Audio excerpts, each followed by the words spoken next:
ఇంట్లో తయారు చేసిన నెయ్యి దేవుడి నైవేద్యంలోకి శ్రేష్టం.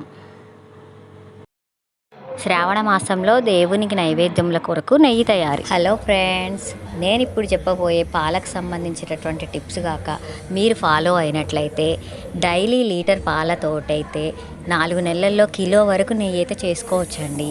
ఫస్ట్ ఆఫ్ ఆల్ పాలని అయితే హై ఫ్లేమ్లో పెట్టి అయితే కాగబెట్టుకోకూడదు. హై ఫ్లేమ్లో కాగబెట్టి వెంటనే మూత పెట్టి ఉంచితే అలా నీటి ఆవిర్లు అయితే పాలలో పడతాయి. అలా పడటం వల్ల పాలు అయితే తొందరగా విరిగిపోయే అవకాశాలు కూడా ఉంటాయి. సిమ్లో కాగబెడితే మనకైతే అలా చక్కగా మీగడైతే కడుతుంది. ఎక్కువ మీగడం కట్టడం వల్ల మనకు నెయ్యి అయితే ఎక్కువ తయారు చేసుకోవచ్చు.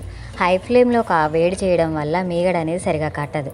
మరలా మనం ఈవినింగ్ రెండవసారి పాలను హీట్ చేసుకోబోయే ముందు ఆ పాలలో ఉన్నటువంటి మీగడను తీసి పాలను వేడి చేసుకోవాలి. మీగడను అలాగే ఉంచి పాలను మరలా వేడి చేస్తే ఆ మీగడంతా పాల మీదనే కరిగి నెయ్యి అవుతుంది. అలా నెయ్యి తయారైతే మనకైతే చేతికి రాదు కదా, పాల మీదనే అలా జిడ్డుగా తయారవుతూ ఉంటుంది. అందుకే రెండవసారి మూడోసారి పాలను వేడి చేసే ముందైతే మీగడనైతే తీయాలి. మీగడను సిలిండర్ షేప్లో ఉన్నటువంటి బాక్స్లో అయితే తీసుకోవాలి. అలా చేయడం వల్ల మీగడ అనేది మజ్జిగ చేయడానికి వీలుగా ఉంటుంది. అలా తీసినటువంటి మీగడను మళ్ళీ తోడు పెట్టుకోవాలి. అంటే ఒక డ్రాప్ మజ్జిగ చుక్క వేసుకోవాలి. తోడు వేయకపోతే మీగడ అనేది చేదొస్తుంది. చేదుండడం వల్ల మనం మజ్జిగ తాగడానికి అయితే పనికిరాదు.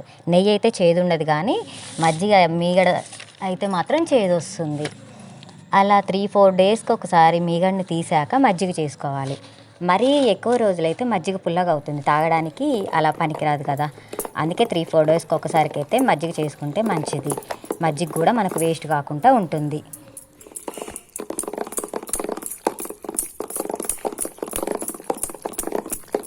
మజ్జిగ చేసే ముందు నీళ్ళు అయితే మీగడలో ముందే పోసుకోకూడదు. వెన్న పడిన తర్వాతనే నీళ్లు పోసుకోవాలి. ముందు నీళ్లు పోసుకోవడం వల్ల వెన్న తొందరగా అయితే పడదు. నీళ్ళు పోయకముందు అయితే చేస్తే మనం ఒక 100 నెంబర్స్ కౌంట్ చేసేలోపే వెన్న పడుతుంది. అంత తొందరగా అయితే వెన్న అయితే పడుతుంది. ఇలా తయారైనటువంటి వెన్నను హీట్ చేస్తే మనకైతే నెయ్యి అవుతుంది. ఇలాంటి టిప్స్ అన్నీ మీరు ఓపికతో ఫాలో అయితే మీకు చాలా నెయ్యి అయితే తయారవుతుంది. మీరు సపరేట్గా నెయ్యి కొనుక్కోవాల్సిన పని కూడా ఉండదు. ఇంట్లో వరకైతే సరిపోతుంది. వెన్నను లో ఫ్లేమ్లో కరిగించుకోవాలి. హై ఫ్లేమ్లో పెడితే కూడా అది పొంగిపోతుంది. సో లో ఫ్లేమ్లోనే కాగబెట్టుకోవాలి. ఇలా తయారైనటువంటి నెయ్యిని స్టీల్ జల్లెడలోనే వడబోసుకోవాలి. ప్లాస్టిక్ది అయితే జల్లెడ కాలిపోతుంది. ఇలా వడబోసాక గిన్నెలో బ్రౌన్ కలర్లో గోగు అనేది ఏర్పడుతుంది.